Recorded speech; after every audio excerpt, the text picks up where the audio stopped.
তাহিরি ভাই, আপনার বিরুদ্ধে মামলা হয়েছে, প্রশাসন আপনাকে ধরতে গেছে।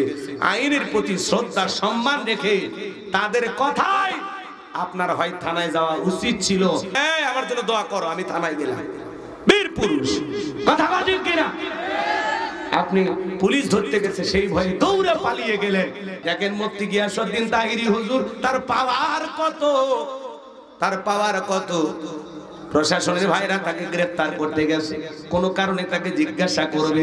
তার বিরুদ্ধে 2টা মামলা হয়ে গেছে। কয়টা মামলা? এইবার যখন তাকে ধরতে গেছে, তার ভক্তরা পুলিশের গাড়ি ভাঙচুর কইরা 6 জন পুলিশকে আহত কইরা হাসপাতালে পাঠাইছে। তাহলে তাহিরি হুজুরের ভক্তের পাওয়ার কত বোঝেন? পুলিশকে পিটায় আহত করে হাসপাতালে পাঠাইছে। আমরা বলবো তাহিরি ভাই, আপনার বিরুদ্ধে মামলা হয়েছে, প্রশাসন আপনাকে ধরতে গেছে। আইনের প্রতি শ্রদ্ধা সম্মান রেখে তাদের কথাই আপনার হয় থানায় যাওয়া উচিত ছিল, অথবা তারা কি জিজ্ঞাসা করে সেই জবাবদিহিতায় সম্মুখীন হওয়া উচিত ছিল। কথা বলে ঠিক কিনা?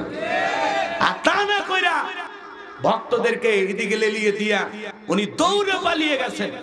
কেন? যারা বীর পুরুষেরা পালায় না। আপনি গ্রেফতার হলে কি হবে? সমস্যা হবে। এত ভয় পান কেন? দেশের প্রশাসনের প্রতি আমাদের শ্রদ্ধা সম্মান আছে না? আমি তো কোনো অপরাধ করিনি, তাহলে ভয় পাবো কেন? এই জন্য তাহিরি সাহেবকে পুলিশ যখন গ্রেফতার করতে গেছে, তার ভক্তরা পুলিশের গাড়ি ভাঙচুর করেছে।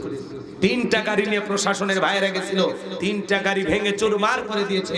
কয়েকজন পুলিশকে তাহিরি সাহেবের ভক্তরা পিটায়া আহত করে হাসপাতালে পাঠায়। কেন রে ভাই? পুলিশের গায়ে কেন হাত দিবেন? কথা বলেন না কেন? তাহিরি সাহেব অবশ্যই গ্রেফতার হবে। যে অপরাধ শুরু হয়ে গেছে, পুলিশকে আহত করার কারণে তাহিরির ভক্ত সহ 10 জনের বিরুদ্ধে মামলা হয়ে গেছে। এখানে তাহিরি সাহেব আসামি। এখন ঝামেলা কমলো না বাড়লো? তো নিজের হাতে ঝামেলা বাড়াইলো। প্রত্যেকটা চ্যানেলে নিউজ প্রচার হচ্ছে, ইসলামিক বক্তা তাহিরিকে গ্রেফতার করতে গিয়ে তার ভক্তের হাতে মার খাইলেন পুলিশ। চিন্তা করা যায় ভক্তের পাওয়ার কত? আমাকে পুলিশ ধরতে আসে, আমি চলে যাব।